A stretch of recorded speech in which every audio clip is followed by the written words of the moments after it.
They tried to steal my land with paper and lies, but I had steel and truth. Every sunrise on Willow Creek used to feel like a promise, until the day that promise was broken. Earl Thompson, my neighbor for 15 years. Lately, he'd been staring at my fields like they were already his. One morning, a letter from the HOA showed up, claiming my land overlapped with Earl's. Pure nonsense, but dangerous nonsense. I walked over to Earl's place. I thought it'd be a talk between men. I was wrong. A week later, surveyors showed up, paid for by Earl. They planted flags like they were claiming new territory. So I parked my old John Deere right across the disputed line. If they wanted my land, they'd have to move my steel first. That night, I heard metal clanging and caught two shadows with bolt cutters. By morning, the sheriff was at my door, but he wasn't here to protect me. That night, the fields didn't sleep.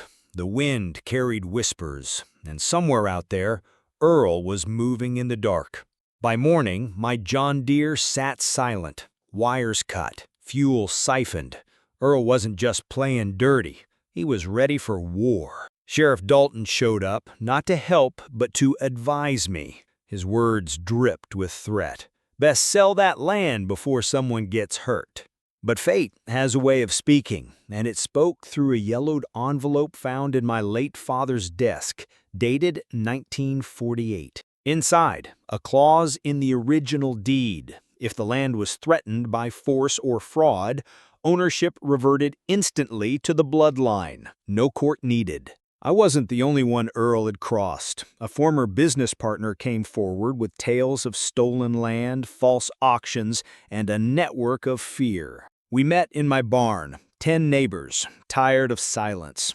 And that night, a resistance was born. When Earl learned of our meeting, he doubled down, sending men to block my driveway, cutting my water supply, and slandering my name in town. But the night he tried to take the tractor, he didn't know I was already behind him, headlights off, engine quiet. A leaked tape exposed Sheriff Dalton's deal with Earl, selling seized land to out-of-state investors for cash under the table.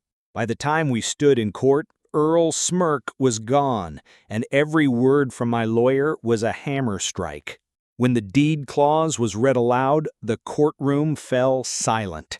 My land was mine, forever, and Earl's schemes collapsed. Earl left in handcuffs. Dalton followed, and the land sang with the sound of tractors once more. I rebuilt, not just for me, but for every farmer who'd been told to give up. Because land isn't just dirt, it's roots, blood, and truth.